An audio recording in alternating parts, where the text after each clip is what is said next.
Fala pessoal, sejam bem-vindos a mais um RMcast, o primeiro podcast de engenharia gravado na mesa de sinuca, o podcast da RM+, uma das maiores empresas de cálculo estrutural no Brasil e o escritório que está transformando a engenharia aqui no país também, né? E quem sabe até fora do país, né? Agora já estamos fora do país, já né? estamos, agora é internacional. Somos internacionais agora.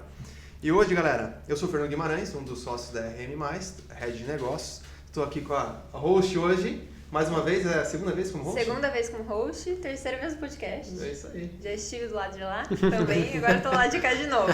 Isa Justus. Sou a Isa, isso aí. Hoje eu trabalho na equipe de marketing aqui da RM. E quando o Caio não tá do lado de cada mesa, sou eu que tô. Ou o Fernando, a gente sempre troca. Isso aí, ocupando então o lugar do Caio, porque o Caio está em outro lugar, está no outro lado da mesa. Exatamente. Hoje, pessoal, a gente vai falar sobre ensino, o futuro do ensino da engenharia de estruturas.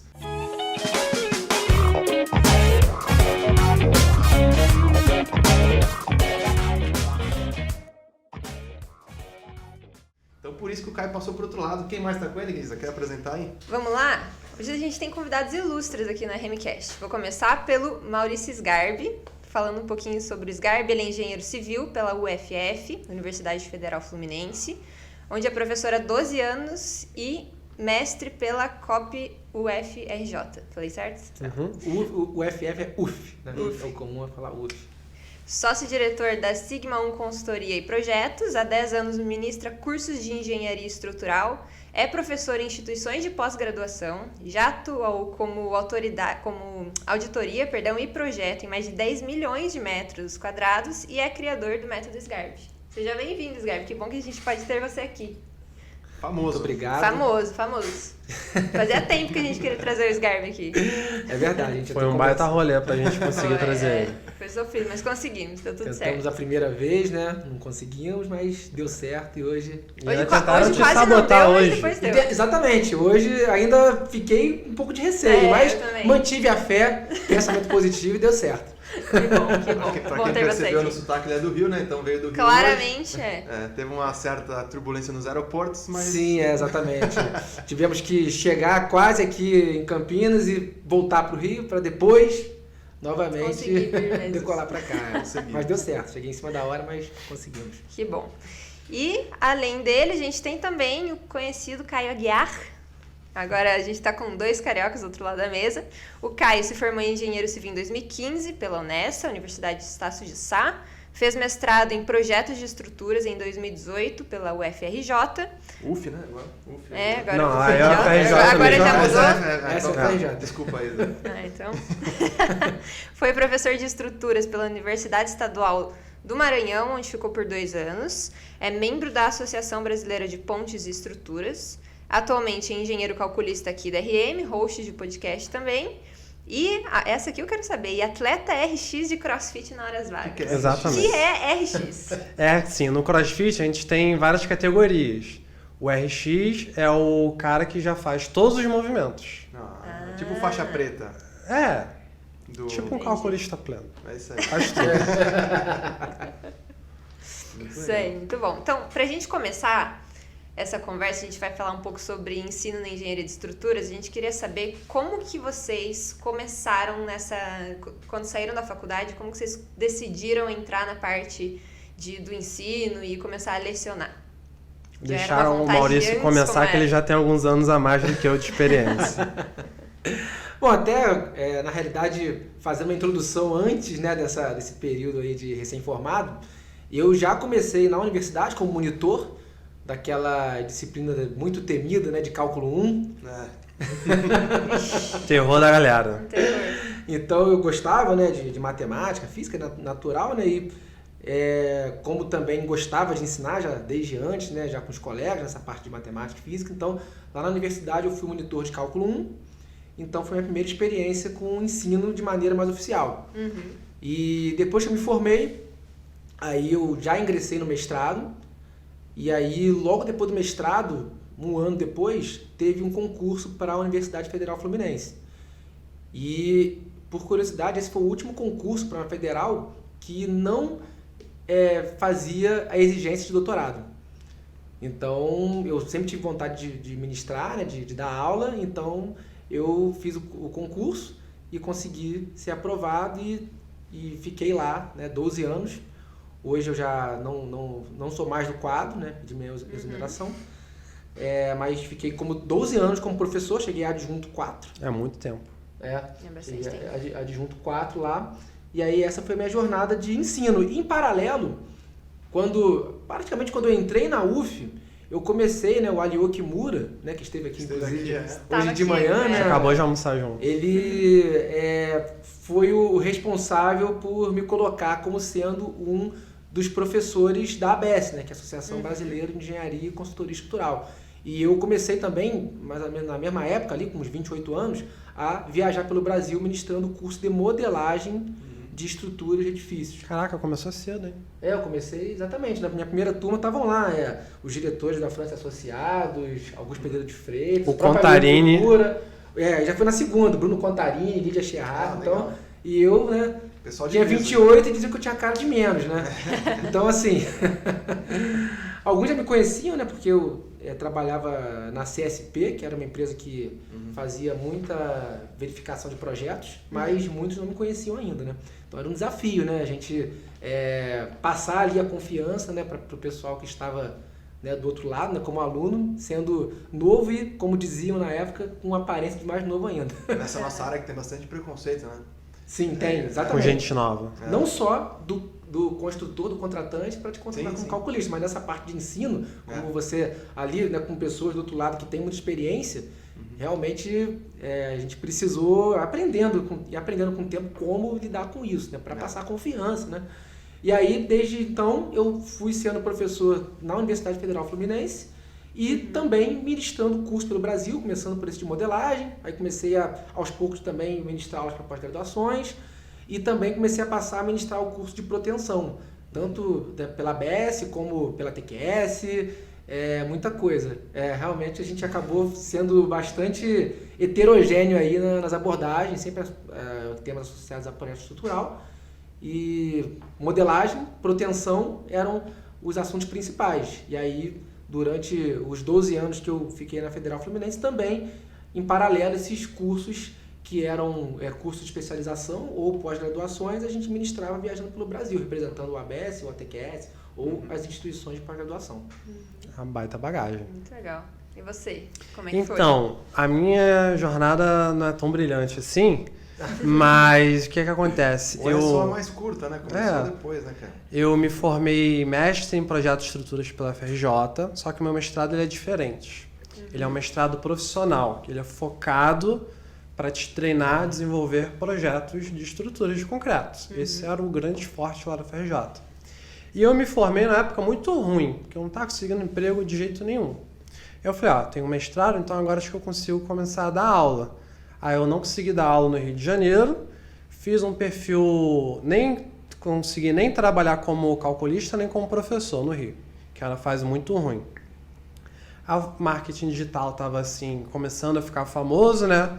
Eu abri o olho para aquilo e falei, cara, vou tentar usar isso para captar serviços.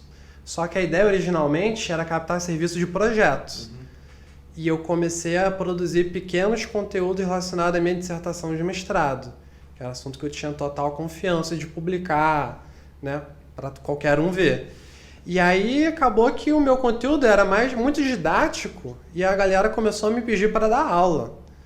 E aí eu recebi uma proposta para ir para o Maranhão, dar aula em faculdade particular. Eu não tinha muito a perder, né? Larguei tudo no Rio de Janeiro, fui para o Maranhão.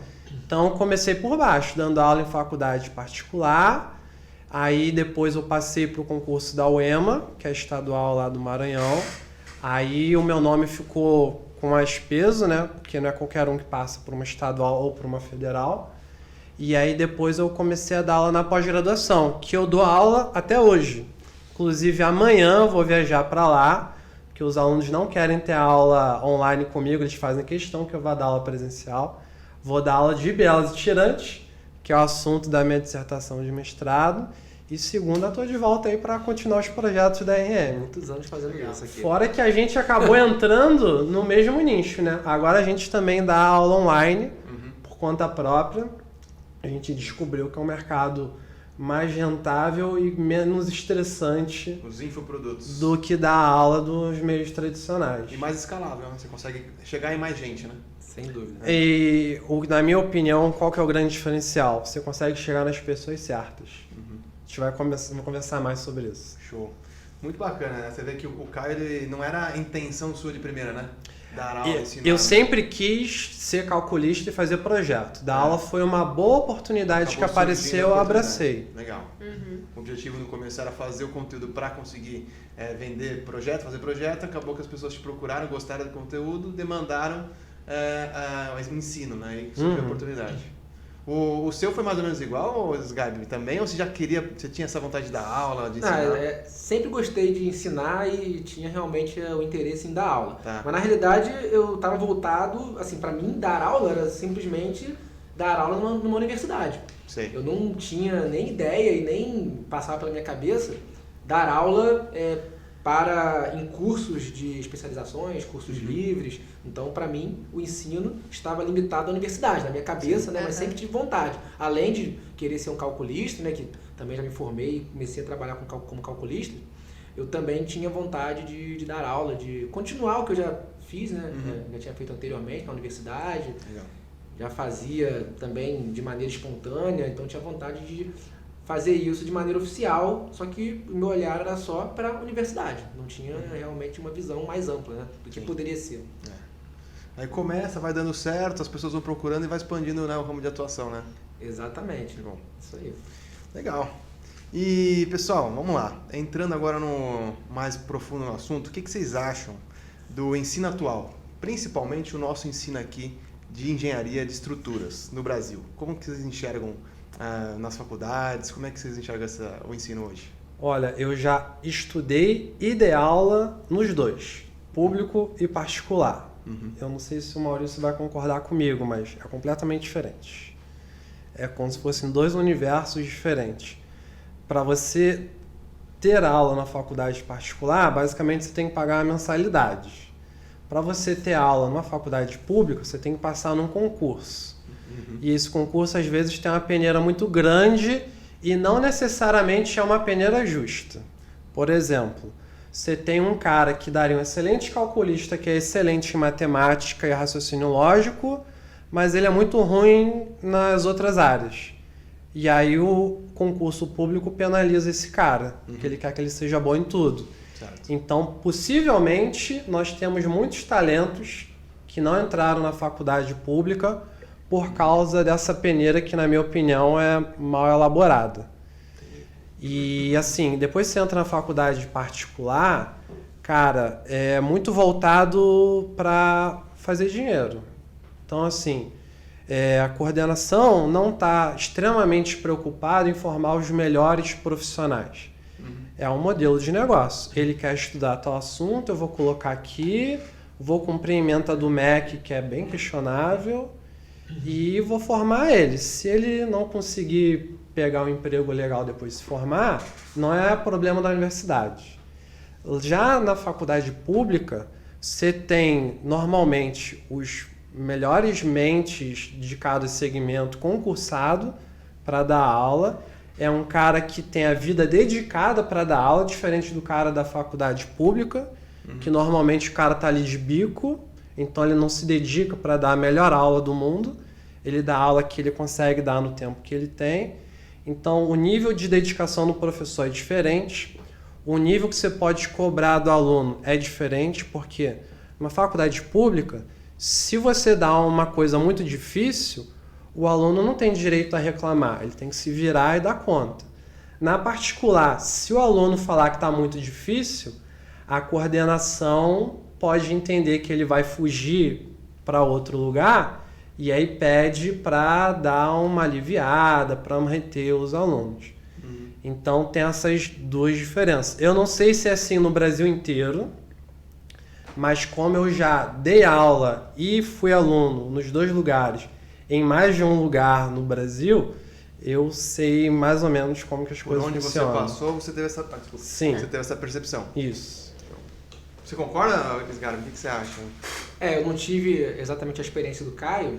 A parte de ensino, eu não nunca ministrei para universidade particular, só na pós-graduação, né? Tá. E pela pós-graduação, acho que a gente pode até tirar um paralelo, que eu acho que é bem o que o Caio concluiu aí, né? Para pós-graduação, o Caio, eu não sei como é que é o nível de exigência lá, assim, para você passar nas disciplinas lá na UFRJ, no mestrado profissional. Se é muito puxado, se não é... Cara, é puxado. É pra puxado. caralho. Então, eu posso fazer a analogia que eu vou fazer aqui, até incluindo o mestrado profissional. Eu fiz a COP, né, que é o mestrado acadêmico, na mesma instituição que o Caio fez. O seu é o COP, que é o acadêmico, o meu PPE, que é o Exatamente, profissional. os dois estão no FRJ. Eu fiz o acadêmico e o Caio fez o profissional. E pelo que ele está colocando aqui, os dois têm um nível de exigência para que você consiga terminar, que é pesadíssimo nas disciplinas. Não é qualquer um que faz. Você tem um monte de gente fazendo a prova, uma quantidade limitada de vagas e só entra os melhores. Exatamente. Tanto a seleção como lá dentro, assim, estou falando porque a minha experiência assim, de ensino nos dois foi na pós-graduação somente, né? Então, assim, de contato, né? Digamos assim, eu fui aluno da pós-graduação, né, da pública, e já ministrei para privada, né? E aí o nível de exigência para você entrar numa privada, né, a pós-graduação é realmente só você pagar a inscrição.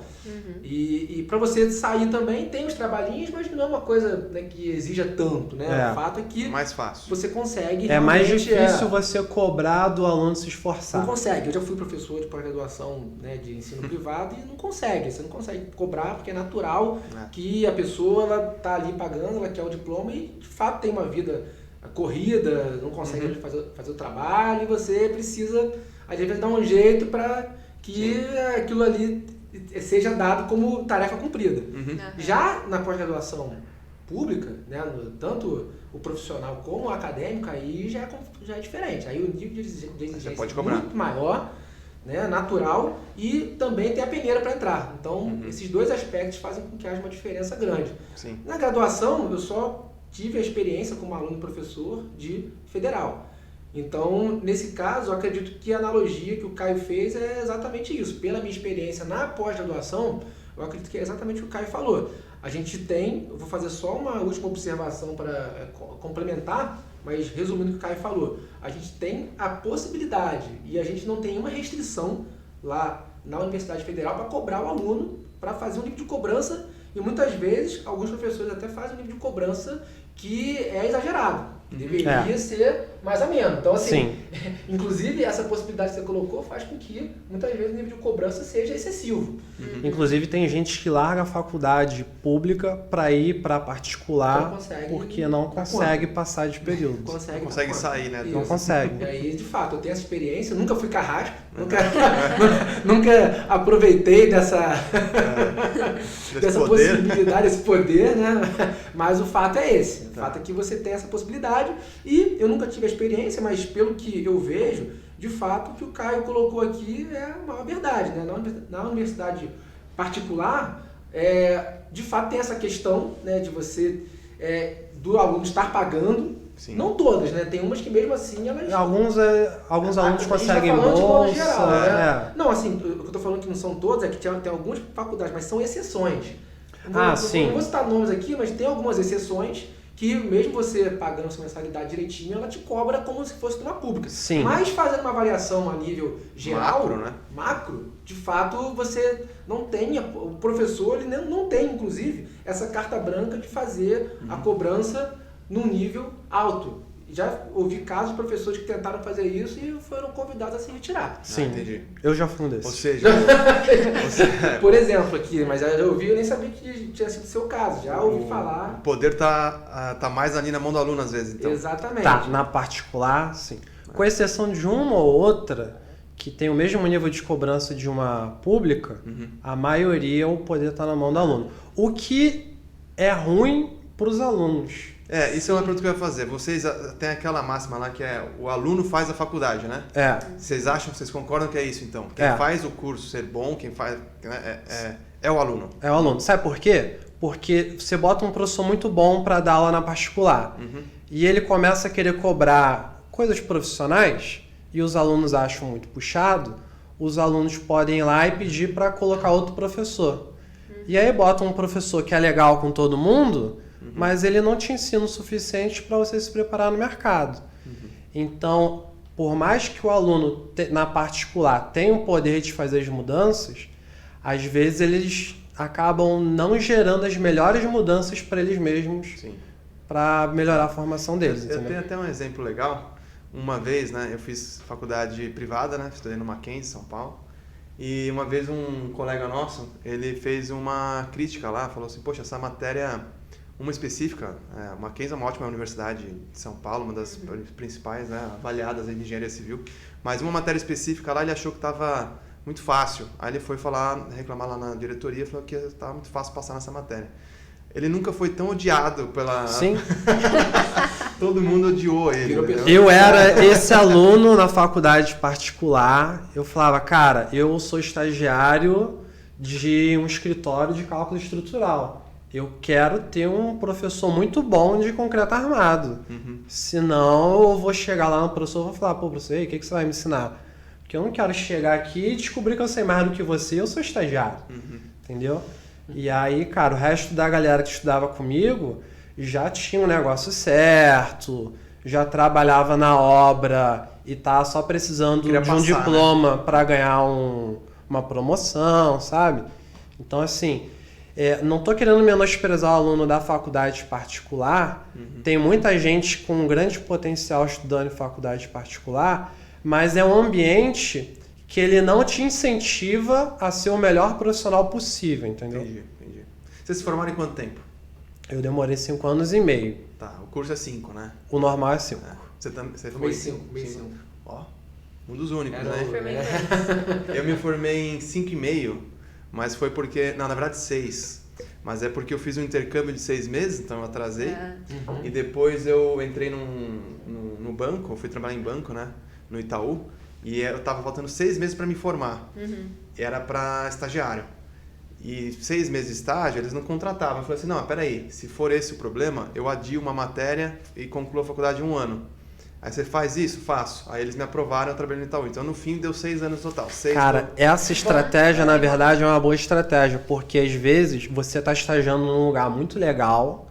Se você se formar, pode ser que você não consiga uma oportunidade tão boa quanto essa, porque a empresa não pode te efetivar, você vai ficar desempregado.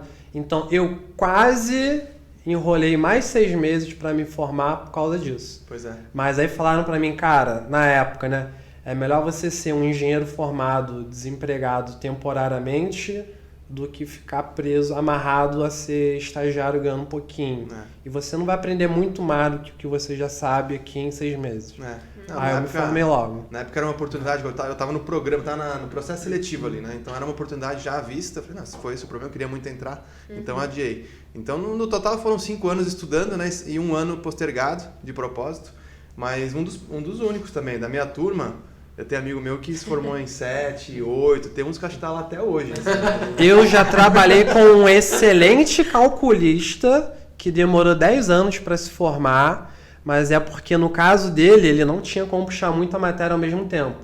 Porque ele tinha que trabalhar, estudar e pagar as contas para se sustentar. Então, no caso dele, era um caso que ele foi empurrando com a barriga mesmo, porque era o que dava para ele. Às vezes o cara se torna o melhor mesmo, porque ele faz várias vezes a mesma matéria, trabalhando aí, quando ele sai, ele tá excelente. Isso é verdade, mas isso que você falou aí do aluno fazer a faculdade, realmente, isso aí eu já tive contato em várias instâncias, né, com pessoas com características de formação e experiência diversas, né, e eu posso realmente, categoricamente, confirmar que é isso mesmo. Claro que uma universidade boa, ela vai te ajudar muito. Sim, o ambiente faz muita diferença. O que eu mais vejo por exemplo, você hoje, né, você conseguiu se tornar uma autoridade fazendo uma faculdade particular, claro, você correu atrás, você conseguiu também um estágio bom, então assim, é todo um contexto, né? Então você conseguiu se configurar ali como um calculista formado com uma capacidade muito maior do que muitos que vêm de uma universidade que teoricamente ela tem uma qualidade maior, né? Que seria a federal, em tese, né? A gente está colocando aqui num contexto que a exigência é maior. Só que muitas vezes o cara, ele ou não teve a dedicação necessária ali nas disciplinas, né? Estudou para passar, e pode não ter tido uma experiência de estágio que pudesse propiciar ele, né, um aprendizado mais efetivo da prática. Então, isso aí varia demais, né? A gente pode dizer sim que quem faz a faculdade é o aluno, e quando ele tem uma deficiência, como o Caio, né, por exemplo, identificou lá na cadeira de concreto, né, ele já tinha noção de que ele precisava ter um bom professor de concreto. Então o cara viu que ele não teve esse bom professor, ele pode ser autodidata naquilo ali. Na minha época eu aprendi mais lendo os livros do que em sala de aula. E a experiência prática do estágio, né? Mas o que me transformou mesmo foi o mestrado da FRJ lá no PPA. Legal. E, bom, você é pai, né, Sgarbi? Sou pai. Tá com quantos anos mesmo tem seu filho? Vai fazer 4 Vai fazer 4. domingo. Você recomendaria engenharia pra ele? Recomendaria. É. Recomendaria. E você... Eu já fui um pouco mais cético negativamente nisso aí. Mas a gente vai aprendendo, né? Quando a vida tava difícil, né? Depois deu certo, né? Agora... Deu certo, agora Eu acho que vai a questão da também. mentalidade, acho que a gente precisa... E você me ensina muito isso, né? Não no curso que eu fiz, mas acho que na sua abordagem nas redes sociais, né? Você ensina muito isso e, né, como eu te falei, até lá no direct, né? Muita Legal. coisa eu aprendi com você. Eu acho que a gente ter uma valorização da classe, Sim. né? A gente realmente ter uma linha de merecimento Exato. mais alta, realmente eu tenho escutado muito isso e faz todo sentido, né? É uma questão realmente da gente trabalhar o nosso merecimento. Exatamente. Então, assim, eu acho que é isso. Eu acho que a gente até fala brincando às vezes, né? Que, né, pô, você é calculista, pô, isso aí, caramba, rala pra caramba. Mas eu acho que a gente olha muito a grama do vizinho também, às vezes, né? Sim. E não sabe exatamente como é que tá essa grama, né? Às vezes a gente olha ali e acha que não tá com a noção dos problemas dele. A gente realmente só olha muitas vezes o nosso problema e começa a reclamar e se compara com médico, com advogado. Mas será que realmente essas profissões não têm também as questões relacionadas aos desafios, né, que eles precisam ter? Com certeza. Então... A grama do vizinho, né, é vendida sempre mais verde, né? Exatamente. Então sempre parece mais verde, mas nem sempre é assim. Acho que todo setor tem Quando dificuldades. você vai pisar é de plástico. Você vai ver, a raiz não tá tão boa, né? Aí até na própria engenharia, né? Se compara com o construtor, né? Sim. Se faz umas comparações que, assim, acho que são comparações que são incorretas. Porque você precisa ponderar tudo. E a verdade é que engenheiro é foda pra caramba, né? Você pegar todas as posições de liderança de várias empresas, muitas vezes são de engenharia, não necessariamente em cargos de engenharia. Então você pega a Isa, por exemplo, hoje lidera o nosso marketing, é engenheira. E muita gente de marketing é formada em engenharia, então para saber gestão de tráfego, né? Tem muita estatística, conta por trás também, né? Tem muito profissional no mercado financeiro também que se formou em engenharia. Eu mesmo passei por banco e tinha muito engenheiro lá no Itaú, muito engenheiro. Então é bem abrangente, né, a atuação. Sim, exatamente, Mas aí, então você recomendaria e você, no caso, você preferia, você sugere o quê? Que ele entrasse numa pública. Você acha melhor então? Em tese, porque os alunos se esforçam mais ali e tal. Olha, a tendência assim, é que realmente a gente tem alguns aspectos que estão se configurando de uma forma que eu não gostaria na pública. Principalmente em relação ao quadro técnico de professores, que é excepcional. Por exemplo, lá na Federal Fluminense, né, onde eu atuava, são professores excepcionais. Realmente é um departamento que se dedica muito para que os alunos tenham a melhor formação possível. Porém, a gente tem uma tendência que acontece em todas as carreiras, né, em todas as áreas, de termos professores extremamente acadêmicos. Exato. Então, o meu concurso foi o último que exigiu somente mestrado, 2010. Então, a partir dali, eu concorri com vários que tinham doutorado, né?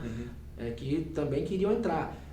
Mas a gente tem, a partir dali, uma tendência enorme de termos professores que têm experiência somente acadêmica, que são fundamentais. A gente precisa ter esses professores, só que a gente precisa ter também, acredito que em quase todas as profissões, mas em engenharia principalmente, precisa ter o cara que está lá no campo de batalha, o cara que está ali no mercado, que assina RT, que passa os perrengues, que também conhece as novidades do mercado e consegue trazer, porque senão ele se formou há anos atrás, ele só sabe ensinar aquilo e não sabe o que está acontecendo no mercado. E tem coisas que a cada 6 meses a gente já tem que estar se atualizando, porque lançou novas coisas. Então você exigir que o professor tenha doutorado, realmente acaba afastando muita gente que teria o interesse de estar lá passando a experiência para os alunos e não pode. Então, assim, esse é um aspecto que eu vejo negativo. Eu ainda tenderia a querer que ele entrasse na pública, sim, tá? Mas a gente tem realmente essa tendência que me preocupa muito. Me preocupa demais porque a gente tem uma tendência de não ter na universidade o profissional que faz engenharia, que está no dia a dia, que erra, que está ali no campo de batalha, né, com todo o contexto disso e trazendo isso para os alunos, né? Como você disse, né, as novas tecnologias, as tendências. Sim. E isso realmente a gente tende a não ter. Já na universidade particular, a gente tem os aspectos negativos dela, né, que a gente acabou abordando aqui anteriormente, mas a gente não tem essa exigência tão grande em termos de formação acadêmica. A gente consegue, acredito que o mestrado já exige, né? Assim, já é comum só aceitar com mestrado. Mas o mestrado, acredito eu que seja mais comum a gente ter profissionais do mercado que tenham mestrado. É mais comum você encontrar professores que atuam também com empresa, né? Atuam no mercado, né? Que estão ativos no mercado também, podem passar conteúdo técnico do dia a dia, prático, né? Até aqui na RM a gente tem professores, a Nath, por exemplo, é professora de a universidade, Nath e ela é A coordenadora. Nath foi minha aluna da pós-graduação, por exemplo. Olha só, não sabia. Foi minha aluna da pós-graduação de concreto protendido. Pois é, e aí tem E ela uma dá- bagagem maior para poder ensinar para os alunos no dia a dia Exatamente, mesmo. e ela dá aula, né? Ela dá aula e atua como coordenadora nossa É. aqui. Essa é pesada. Essa é boa, hein? Essa é boa. Essa é boa. Então, aproveitando que a gente está falando um pouco sobre as faculdades, queria saber a opinião de vocês com relação à grade curricular. Então, vamos fazer uma utopia aqui. Se hoje vocês tivessem o poder de mudar a grade curricular dos cursos de engenharia, o que vocês tirariam da grade curricular e o que vocês colocariam? Esse cara vai Então, responder. Polêmico. eu já participei de uma reunião dessa oficial numa faculdade particular. Todas as minhas opiniões foram vetadas porque não tem público para isso. Porque o que acontece? Falando do nosso nicho mesmo, engenharia de estruturas, é uma porcentagem muito pequena de alunos que se interessam por isso, para realmente para o mercado. Então, se fosse para mudar o currículo da engenharia civil, então eu iria incluir as matérias que eu acho muito básicas e essenciais para o dia a dia do calculista. E as outras coisas, cara, ele vai ter que correr atrás de uma pós-graduação, curso meu do Garb da RM Academy, entendeu? Ou, em alguns casos, quem achar que tem perfil, fazer um mestrado. Mas falando em termos de graduação, cara, eu iria com um feijão com arroz, mas assim, muito bem feito, sabe? Que é, cara, no mínimo, o cara ter, em concreto armado, laje maciça e treliçada, porque quem trabalha com projeto grande faz muito laje maciça, quem trabalha com projeto pequeno faz muito laje treliçada, viga, que é o mais feijão do arroz com arroz do mundo, pilar e incluir algumas coisas que não estão sendo incluídas que fazem parte do dia a dia. São os elementos de fundação, saber fazer uma sapata, um bloco, pelo menos de 1 a 4 estacas, saber fazer uma escada, uma piscina, um reservatório, e tem que ter pelo menos uma introdução ao concreto protendido. Porque o cara tem que saber que existe essa tecnologia, ele tem que ter uma noção de como é que se calcula pelo menos uma viga isostática e ele tem que saber como é que são executadas as pretensões em obra. Porque ele pode não querer trabalhar com projeto, mas imagina que ele vai trabalhar com obra.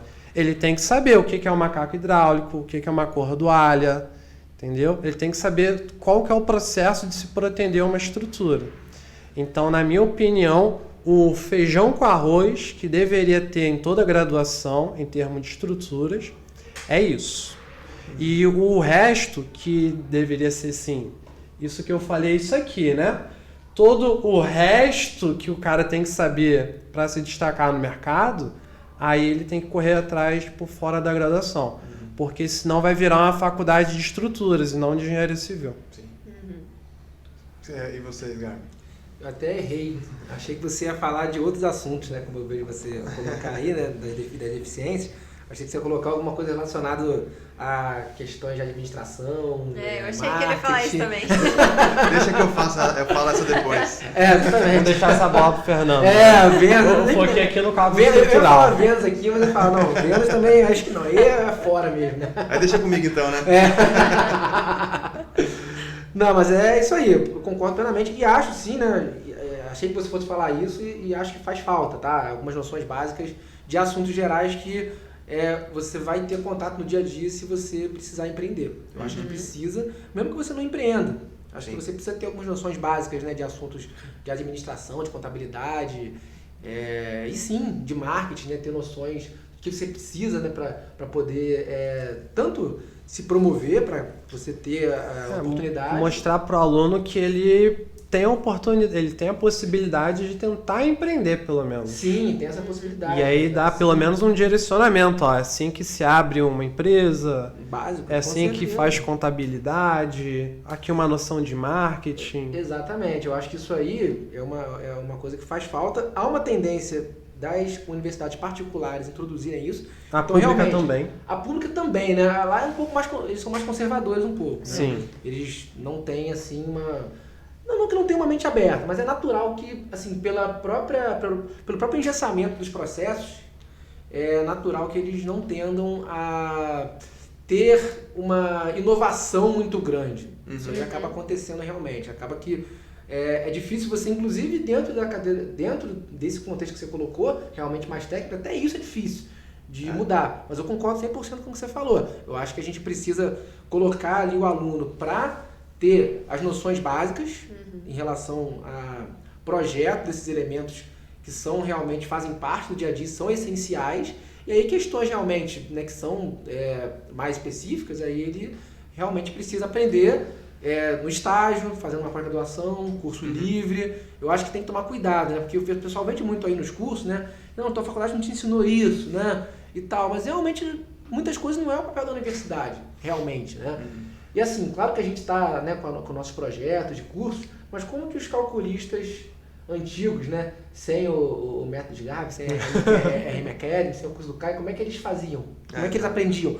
Estágio, especialização, pós-graduação. A gente só está facilitando mais esse processo. Sim, hoje o cara tem a oportunidade de fazer os nossos cursos aí e a gente está aqui disposto a passar a nossa experiência de anos para eles encurtar o caminho. Deles, né? Eles têm a oportunidade de fazer esse processo ser mais rápido, mas você sempre teve uma complementação à universidade e é natural que haja, né? Uma outra fonte de conhecimento também é ler artigos técnicos, tanto brasileiros quanto internacionais. Só que o que acontece?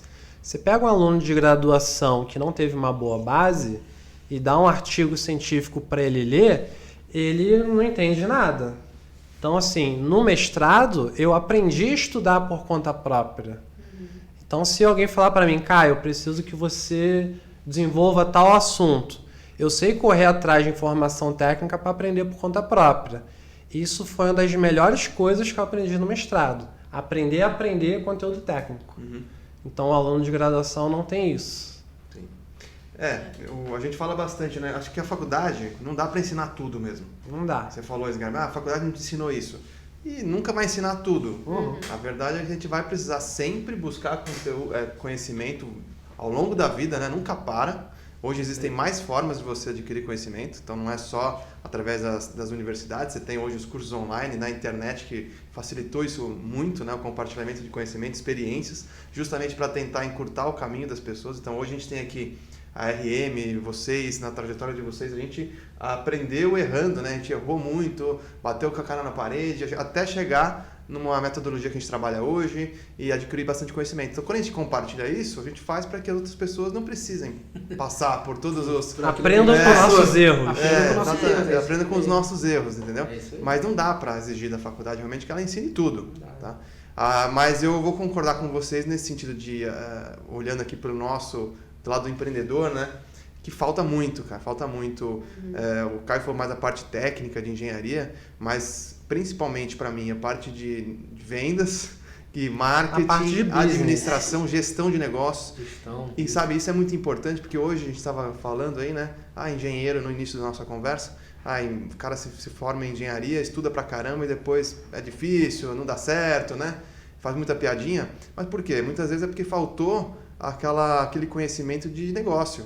Sim. Então você abre uma empresa, mas abre uma empresa sozinho e não sabe vender, não sabe fazer o marketing, até desvaloriza o marketing. Para que isso, né? É muito difícil você encontrar um escritório de engenharia, um escritório de arquitetura que tenha um time de vendas, um time de marketing.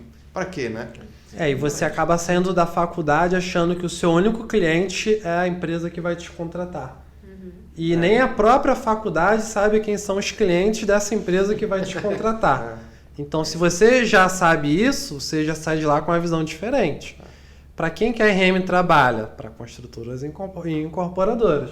Se eu quiser trabalhar sozinho, como é que eu vou fazer? Eu só consigo trabalhar se eu entrar em uma empresa? E como é que se constrói uma empresa? Não, e outra, depois que tem uma empresa pequena, ok, é mais tranquilo, mas a empresa vai crescendo, você precisa saber o que é uma DRE, um fluxo de caixa, né? Você precisa saber de balanço patrimonial, porque senão, você não saber disso, você pode ter um excelente serviço de engenharia, mas se você não souber isso, pode ser que esteja tendo prejuízo e nem sabe. Nem sabe. Entendeu? Então, essas coisas eu acho que falta. E vocês falaram também de prática, né? Aprender na prática. Eu sou muito a favor disso. Eu acho que, inclusive tem estudos, né, que 70% do que a gente sabe a gente aprendeu fazendo. Então a gente nunca vai fugir disso, é fazendo, é o estágio que ensina muito, mas a faculdade tem que dar o mínimo, né? Hoje a gente tem uma dificuldade, às vezes, de encontrar engenheiros formados que cheguem para o escritório aqui, você põe ele em frente ao computador e saiba projetar já, é muito difícil. Eu acho que, né, falta conhecimento de software, muitas vezes. Então, você sabe ali um pouco do cálculo, mas nunca nem abriu o software que a gente usa. A gente não faz projeto na mão hoje, né? Isso, exatamente. Então, acho que falta esse ensino prático, vocês concordam? Acho que na mão hoje é, no máximo, algumas verificações pontuais, né? Exatamente. É isso mesmo. Na Você... prática mesmo, a gente para fazer... A gente sabe o que tem que verificar na mão ali, Sim. Com a experiência, a gente sabe o que a gente precisa checar ali na unha. Uhum. Que realmente a gente tem ainda algumas situações que, ainda bem, né? Que, senão a gente não seria desnecessário. Ainda bem, aí né? que tá o diferencial, né? O software não faz tudo, ainda bem que a gente tem algumas situações que requerem uma verificação manual para validação dos resultados, né? Ordem de grandeza. Então a gente sabe, né, com a prática, as situações que tem essa necessidade e as situações que não precisam, né? Que a gente, de fato... Isso é importante também. Tem muita gente, não, verifica tudo manualmente. Eu acho que isso não é inteligente também. Eu acho que você tem que olhar uma planta de formas e identificar, esses aqui são os pontos de atenção. Então aqui, e você pode identificar uma planta de formas específica e realmente entendendo, conhecendo o seu programa, você pode identificar, não, aqui o meu programa realmente vai resolver perfeitamente. Eu só vou passar o olho mesmo, mas não vou fazer uma verificação expedita de alguma coisa. E identificar situações que estão aqui, eu preciso verificar, aqui eu preciso, isso aqui o programa não vai resolver, não vai equacionar de maneira correta. Então, assim, a gente precisa realmente fazer um cadastramento, né? Fazer um apanhado desses pontos de atenção, de modo que a gente, de fato, para esses pontos específicos, faça as verificações pertinentes, manuais, né? Avaliação mais específica no programa. Sim, mas a verdade é que o mercado, você atua com projetos também, você sabe, né, Gabi? É prazo. A gente precisa atender prazo. A obra está rolando. É isso. Então, você precisa ter produtividade. E o software, né, o uso de tecnologia é para isso. E eu sinto falta. Eu acho que essa prática, e principalmente o uso de tecnologia, programação, a gente falou hoje mais cedo aqui, o conhecimento passado de programação é bem raso. Vocês concordam? Pela experiência de vocês, não falta um pouco de prática para a pessoa sair já fazendo, mesmo que, obviamente, vai aprender muito ao longo da vida fazendo, mas pelo menos para iniciar, para sair pronto para iniciar. E também esse conhecimento de tecnologia e programação, vocês não sentiram falta ou sentem falta ainda hoje? Faz falta. Na graduação eu tive uma aula muito introdutória de programação.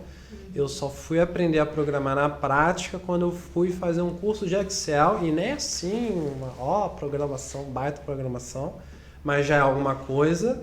E logo que eu aprendi, eu já fui botando em prática no estágio na época. E até hoje eu tenho um monte de planilha de cálculo que foi eu que desenvolvi, que era aprendi as coisas nos livros, misturava com o que eu estava vivenciando na prática e desenvolvi as minhas próprias rotinas de cálculo para ter produtividade, para fazer verificações que o software às vezes era limitado. Eu acho que com relação assim, à faculdade, a gente está falando ainda sobre grade curricular, para mim, eu acho que principalmente concreto protendido, ter separado uma matéria só para concreto protendido, eu tive, mas era uma matéria optativa. Eu tive. E era eram 6 meses, né? Era só metade do ano e era optativa ainda. Eu acho que deveria ser 1 ano, se possível colocar 1 ano e não ser optativo, tipo, todo mundo tem Eu tive e foi a mais difícil de passar. Até boa. Eu acho que era muito importante, além disso, alvenaria estrutural, A gente É ter... verdade. Isso falta muito. A alvenaria Isso estrutural existe. precisa ter, no meu caso também era optativa, e eu fiz concreto estrutural, a alvenaria, concreto protendido, alvenaria e concretos especiais. Eram os 3 optativos que tinha para fazer. E programação também acho extremamente importante e que é muito, a gente Ainda tem um mais básico, hoje em dia. assim, ainda mais hoje em dia. A gente estava falando hoje mais cedo com o pessoal da TQS, o mercado está caminhando para isso, não só na engenharia, em todas as profissões. São pessoas, advogado que sabe programar, engenheiro que sabe programar, médico que sabe programar, aplicar a tecnologia, a programação ao nosso nicho, entendeu? E isso faz muita falta, eu acho que esse é um dos principais. Então, se eu fosse resumir, eu colocaria disciplinas de negócio para que a pessoa saiba não só se tornar um bom engenheiro, mas também se ele quiser empreender, ele se tornar um bom empreendedor. Podia ter um semestre focado só para isso, né? Não, seria muito bom. E eu acho que conteúdo de programação e o restante, quando eu falo prática, é tentar colocar mais prática dentro das matérias e não só conteúdo acadêmico, né, teórico, colocar mais prática também. Na minha visão é isso aí. Eu acho também. Mas eu acho que hoje, se o pessoal, Mac estiver escutando a gente... Essa piscadinha do Caio aí, vamos fazer um meme depois.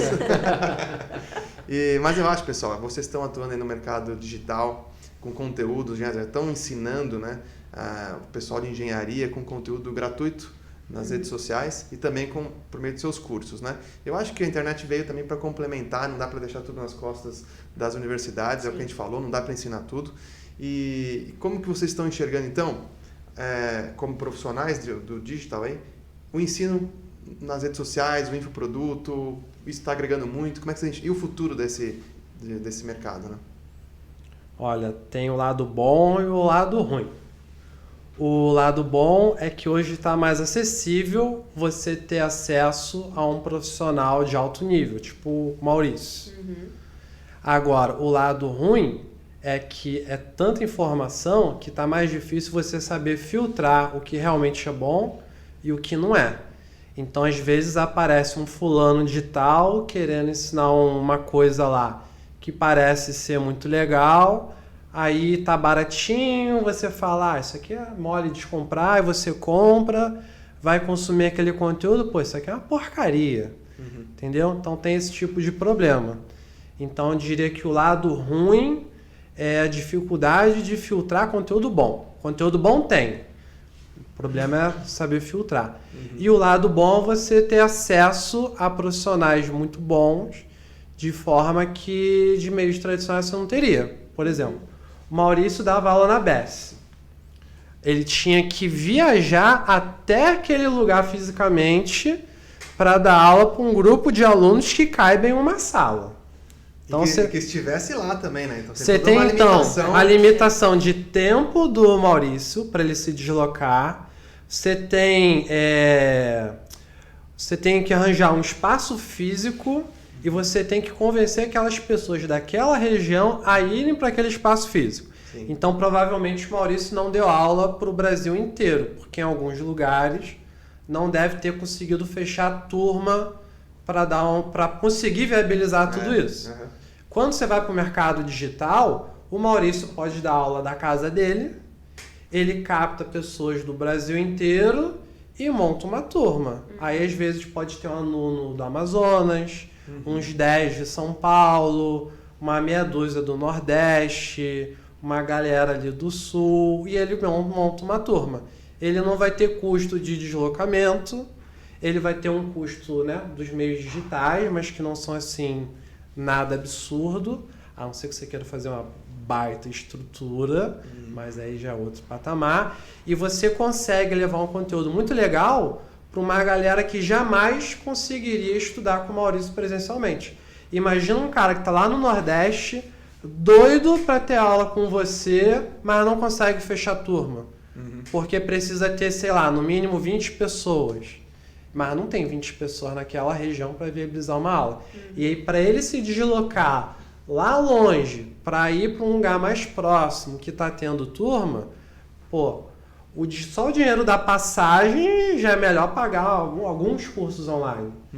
Então, isso está ajudando muita gente a se especializar. Muitas pessoas que não têm condições de sair de casa para fazer uma pós em outro estado ou um mestrado, elas podem comprar um curso online e estudar no conforto da sua casa. O lado ruim é que essa pessoa tem que ser muito disciplinada. Porque quando você vai estudar alguma coisa online, cara, toda hora o celular vai tocar, você vai querer ver quem está te mandando mensagem. Às vezes você está estudando e você divide esse ambiente com outras pessoas. As outras pessoas podem, sem querer, te atrapalhar, entendeu? Então você tem que ser mais disciplinado para conseguir ter um resultado legal. Mas eu acho que é um mercado que gera muitas boas oportunidades, tanto para quem quer estudar, quanto para quem quer dar aula. Eu estou usando aqui muito o exemplo do Maurício, né? Agora você é pai, você não precisa abandonar o seu filho por alguns dias e consegue dar aula para um monte de gente no Brasil.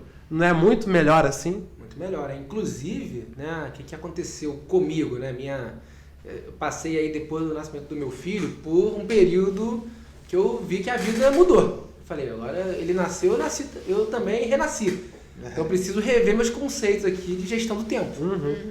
A gente tem que fazer mais em menos tempo, né? Exatamente, Eu tô vivendo isso agora, né? Exatamente, tive que fazer uma revisão da minha gestão do tempo.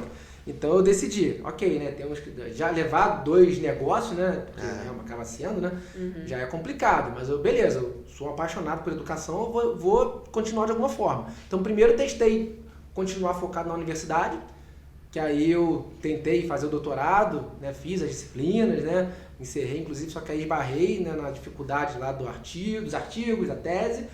Então, quando eu decidi isso, eu conversei com todo mundo, com a TQS, com o pessoal do INAEP, que era um outro instituto também que eu ministrava curso, né, de proteção, com as pós-graduações, ou seja, era uma doideira na minha vida, né, eu dava aula para um monte de institutos, né, enfim. E aí eu falei todo mundo, acabou, não vou mais fazer, vou focar na universidade e tal. Aí tentei, né? Aí o doutorado me deu aquela pancada, falou, cara, você vai ter que se dedicar aqui de uma forma, eu teria que me isolar da minha família, eu teria que, assim, para eu terminar a tese de doutorado, eu não ia conseguir, com o foco que eu precisava ter, eu precisava sair, era uma coisa que eu não estava disposto a fazer. É literalmente uma dedicação exclusiva. Não gostaria exclusiva. de pagar esse preço, assim, né? Na minha concepção, né? O sonho de ser pai, tô ali agora, né? Com a família, pai e... Entendeu? Então eu não queria isso. Então eu falei, não, realmente não dá, vou ter que virar a chave de novo. E aí realmente, né, era na pandemia, e aí a questão do online, que eu sempre nunca tinha nem Instagram. Não tinha. Veio a calhar, né? Instagram eu nem tinha, minha esposa tinha. Falava, você começou agora recente? Comecei recente, eu não tinha Instagram. Antes de ter esse projeto digital, eu não tinha nem Instagram. E aí eu fiz um curso de gestão do tempo e vi que, assim, pelo curso de gestão eu vi como a pessoa fazia, eu falei, não, posso fazer assim também na área de estruturas.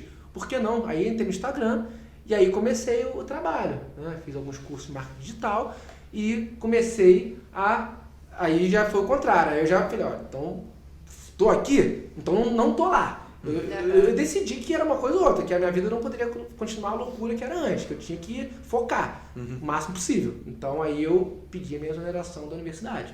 Falei, eu vou fazer o método SGARB, acabou que demorou, saiu há pouco tempo, né? Mas eu ainda continuei levando um tempo tudo junto. Então agora é que eu estou realmente com uma possibilidade de focar mais. Então eu acabei, né, tendo essas escolhas, né, distintas aí pelas circunstâncias. Então aí a partir de então eu estou focado só no marketing digital e é o que o Caio falou, né? O principal, né, que a gente percebe, né, aí da possibilidade dos cursos online é você poder dar oportunidade para muitas pessoas, porque nesse tempo todo era presencial. Então, isso que o Caio falou, eu vivenciei. Eu vi pessoas de cidades que tentaram fazer turma dos meus cursos e não conseguiram. Eu era uma dessas pessoas. Você era uma das pessoas? É porque na época que eu estava morando no Rio, eu era um mero estagiário. Então no Rio mesmo, ainda não valia a pena para mim naquela época, porque eu não tinha como pagar um curso seu.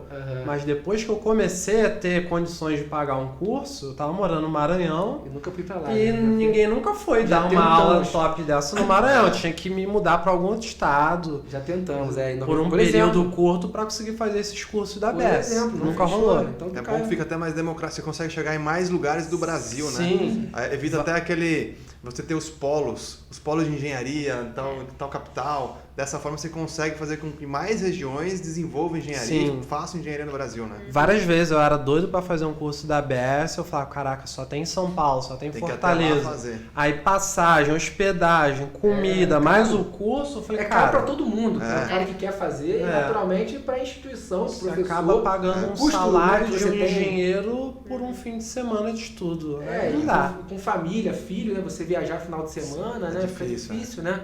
Então, com a minha esposa, eu conseguia gerenciar ainda, mas realmente, aí quando... Você veio conseguia? o Porque eu filho- não consigo muito, não. Não, é difícil, não é. Conseguia gerenciar. Eu sei vender engenharia, em Conseguia casa eu não sei gerenciar. vender nada.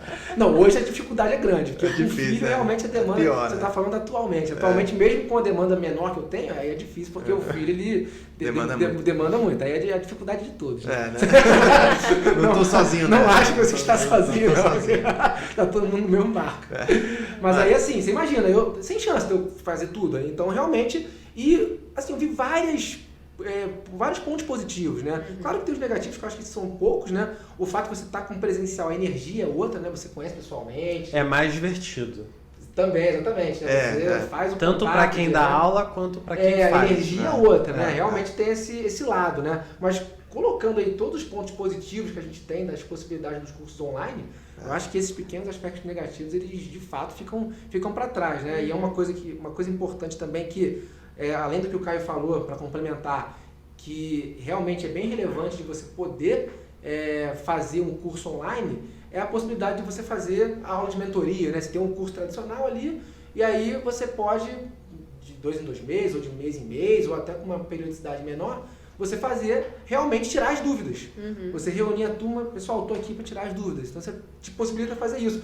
No presencial, você fazia lá, né, a sua apresentação. Se não tirar a dúvida naquele fim de semana, pro vai seu ficar sem campo, saber. O cara mandava um e-mail e ficava o e-mail lá. Pô, imagina, se eu vou ter tempo de responder o e-mail ali, é complicado, né? É difícil, né? E com o encontro online você dá a possibilidade daqueles que são mais engajados, que estão ali, né? Que não é todo mundo, né? Você tem aí 140 alunos, não é todo mundo, né, que consegue ter disponibilidade. Eles se alternam ali, acaba que todo mundo consegue ter ali a oportunidade, mas não é, você não tem os 140 ali de uma vez, né? É natural, por estatística, que não seja essa quantidade toda. Então você consegue atender realmente as pessoas nas dúvidas delas. Então, Mas presencialmente isso já foi até uma pauta questionada na RM Academy, que é: você tem um número X de alunos, mas, cara, não é todo mundo que vai vir tirar dúvida ao mesmo tempo. não.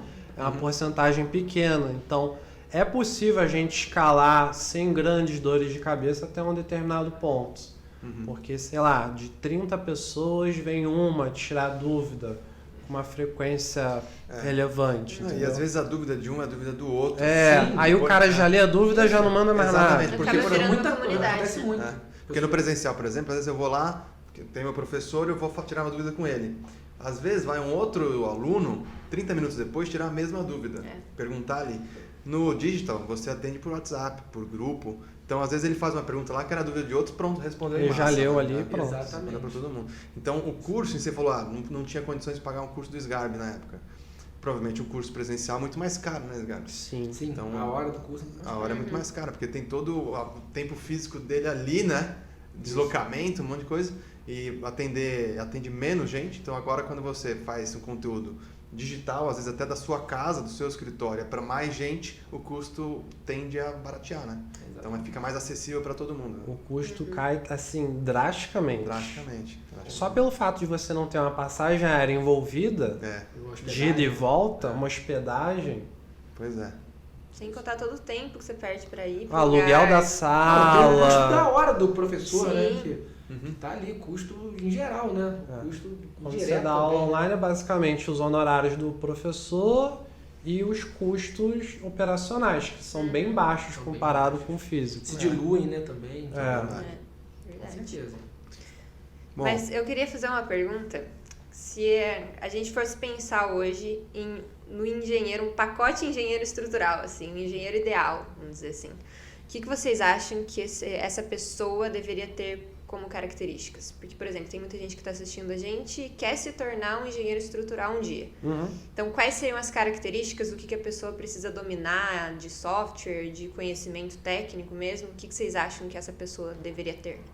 Olha, depende de qual segmento de estruturas ele quer trabalhar, porque até no segmento de estruturas dá para fazer um monte de coisa, né? Tem gente que acaba trabalhando com metálica, foca mais em galpão, tem gente que acaba trabalhando mais com indústria, foca mais em pré-moldado, tem a galera de pontes, infraestrutura. Eu vou falar do nosso, que o Maurício também está alinhado com o nosso, que é concreto armado e protendido. Tem a parte de alvenaria estrutural, né? Mas é mais para edifícios altos. Então, cara, na minha opinião, se você quiser trabalhar nesse segmento, primeiro, você já tem que, no mínimo, saber o básico do TQS. Porque se for para a gente te ensinar o TQS do zero, aí só vale a pena se você entrar aqui como estagiário. Porque não dá para contratar um engenheiro que sabe zero de TQS nesse segmento. A outra coisa é saber, pelo menos, o básico da teoria de estruturas de concreto. São todas aquelas pautas lá que eu comentei que tinha que ter na faculdade, que normalmente não tem. E, cara, o terceiro, que eu acho que é o mais importante, é você mostrar que você está ativamente se esforçando para se capacitar mais. Tanto fazendo networking com o pessoal, que é importante, mas está sempre ali, comprei um livro novo para estudar, ou baixei um artigo legal sobre esse tema, vou estudar ele, lançou um curso online para fazer um trecho específico do projeto que eu tenho dificuldade. Eu vou lá, compro, estudo, adquiri uma licença por conta própria para fazer coisas independentes. Então o cara tem que ter essa proatividade de buscar conhecimento. Porque se você entra numa empresa, sabe o pacotão básico e não se esforça para evoluir, dificilmente você vai crescer dentro de uma empresa, sabe? E vocês, Garbi, o que você acha? Então, até seguindo uma linha de complementação do que o Caio falou, eu concordo plenamente, né? Já ele foi específico na parte de edifícios, né? De projetos de edifícios. Eu entendo que ele, através desses aspectos que o Caio citou, ele precisa se tornar uma pessoa, no caso um calculista, com determinadas características. Então, de fato, ele precisa, dentro do cálculo estrutural, isso aí acredito que seja inclusive mais abrangente, né? A gente não precisaria se restringir à parte de edificações, ele precisa entender a importância da atividade dele, do nível de responsabilidade que ele tem, de modo que a capacitação que ele vai adquirir, com os elementos que o Caio comentou aqui, possibilitem ele ter uma análise crítica, ele conseguir, já que ele vai inevitavelmente trabalhar com ferramentas computacionais. De fato, essas ferramentas elas têm uma automatização que é essencial nos dias de hoje, mas que, como a gente colocou aqui, ainda bem que não equacionam 100% dos problemas. Então ele tem que ter noção de que ele precisa se capacitar, não somente ser um operador de software, mas se capacitar para que ele consiga criticar, consiga identificar questões relativas aos resultados que o programa vai apresentar, de modo que ele consiga realmente validar ou invalidar, para que ele possa realmente, para que o projeto possa seguir o curso dele correto, né? Ele precisa ter essa questão da identificação e, por outro lado, né, que é uma coisa que o Fernando colocou também, que é importante, a gente precisa se adequar à realidade dos prazos. Hoje em dia a gente tem prazos que são muito exíguos, né? A gente tem uma exigência muito grande. Então ele precisa sim desenvolver essa habilidade de identificar possíveis erros nos resultados, para realmente não ser só um operador de software, que isso é fácil, por mais que a gente tenha isso aí como uma exigência básica. Você aprender um TQS, claro que requer experiência, mas você aprender a operar realmente é simples. O que realmente diferencia é você entender mesmo da ferramenta e compreender que você vai ter resultados que não vão ser adequados. Vai usar de forma profissional. Além disso, exatamente, você precisa também, por outro lado, claro, você tem a questão de você parar para analisar, isso aí é inevitável, mas você precisa também entender o que você pode agregar de produtividade. Você precisa se capacitar como engenheiro de modo que você entenda. O mercado ele é muito exigente em prazo, e eu preciso me capacitar para fazer o processo ter uma celeridade que seja compatível com a exigência do mercado. Então ele precisa entender, por exemplo, olhar um plano de forma e dizer, não, aqui realmente, nesse caso aqui, eu preciso só dar uma olhada, porque realmente o programa ele vai resolver isso aqui tudo de maneira assertiva. Então, por que não Coisas mais aproveitar simples. essa automatização? Eu posso aproveitar aqui. Nesse caso, não. Nesse caso aqui eu tenho uma escada helicoidal, tenho uma rampa variável. Cara, isso aqui não tem jeito. Eu vou falar com o meu chefe, olha só. Qual o prazo que você tem aí? Olha só, infelizmente, nesse caso aqui em específico, eu não vou poder te entregar nesse prazo, porque eu vou ter que fazer muita coisa manual, só para resolver, eu vou ter que fazer muito cálculo aqui, muitas análises. Muitos pontos críticos para ser validado com mais calma, mais refino. O engenheiro estrutural ele tem que ter essa noção, Sim. ele tem que conseguir tanto identificar erros, como entender o que ele precisa fazer além do software. E por outro lado, ele também precisa mostrar, mas aqui realmente a gente tem uma simplicidade maior, a gente tem aqui condições de contorno, como a gente chama na engenharia estrutural, né?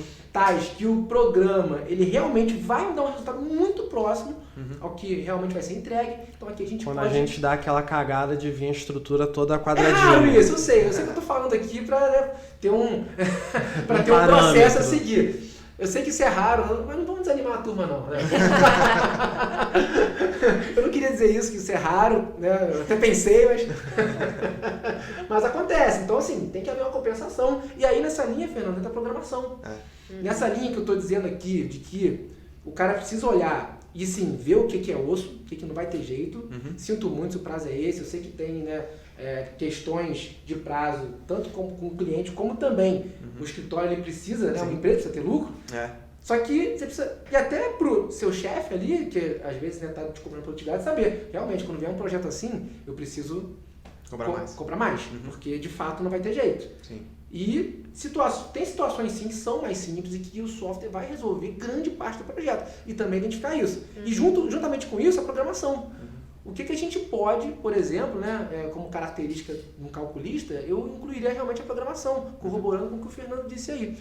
Porque nessa questão da customização, a gente tanto pode avaliar o que o software vai realmente responder muito bem para a gente, como também identificar o que uma programação ali vai gerar de benefícios e o que um software a princípio não entrega customizado, mas através de uma programação a gente vai poder ter essa resposta de repente muito melhor e vai conseguir ter um prazo realmente menor para aquela tarefa. Eu digo que assim, tudo aquilo que é de baixa complexidade, mas de muita carga horária, a gente demora muito para fazer e não é complexo, é isso que a gente precisa automatizar. Porque aí a gente consegue destinar o tempo do engenheiro, a parte mais técnica, né, conhecimento de engenharia, no que é mais complexo. E aí você tem um ganho de produtividade e de qualidade muito grande. Entendeu? Até porque muitas vezes quando você automatiza uma tarefa manual de baixa complexidade, você até minimiza erros. Porque geralmente isso é a parte gráfica, desenhos e tal. Às vezes você está cansado de fazer aquilo em grande volume. Exato. Então assim, o dimensionamento, a modelagem, a concepção estrutural, onde exige um pouco mais da parte de engenharia, né? Ali não dá para você automatizar, talvez por meio de inteligência artificial, mas enfim, é mais difícil. Agora na parte gráfica, uma elevação de uma parede, por exemplo, você consegue e muitas vezes de forma até com maior qualidade, porque não vai ter erro, né? Vai estar programado. Então você não vai esquecer de fazer um negócio e tal. Então é aí que a gente tem que programar, eu acho. Sim, mas eu vou aproveitar e fazer uma pergunta. Você falou que o software não faz tudo, né? Você falou aí, Garbi, então precisa de engenheiro e tal, fazer a avaliação, ver os pontos críticos e tudo. Vocês acham que a gente está muito distante da realidade do software fazer tudo, assim? De uma inteligência artificial? Você acha que vai precisar de engenheiro, assim, engenheiro puro por muito tempo, ou daqui a pouco a gente vai ser engenheiro programador, todo mundo? Eu acho que está muito longe. Tá longe. Eu confesso que nesse caso eu sou mais conservador. Eu acho que é um patamar inatingível. Inatingível. Eu acho que, na minha opinião, é inatingível. Eu acho que difícil você conseguir equacionar todas as situações através, vamos chamar aí de inteligência artificial? Tornar o engenheiro perfeito. Né? Sim, sim. Sim, né? Pode falar. Eu acho que sim. Eu acho que a ideia da pergunta seria essa, né? Assim, o termo inteligência artificial. Pegar um robozinho, né, que consegue aprender com o Sgarbi, com o Raul, com o Caio, pega um engenheiro perfeito. E ele por inteligência artificial. Patamar inatingível. Eu confesso que eu sou categórico nessa opinião aí. Sem me estender muito. A gente não vai ver em vida. Eu concordo com o Maurício. Eu acho que se um dia isso acontecer, vai ser num futuro bem distante, com uma programação assim que é impossível de ser imaginada nos dias atuais.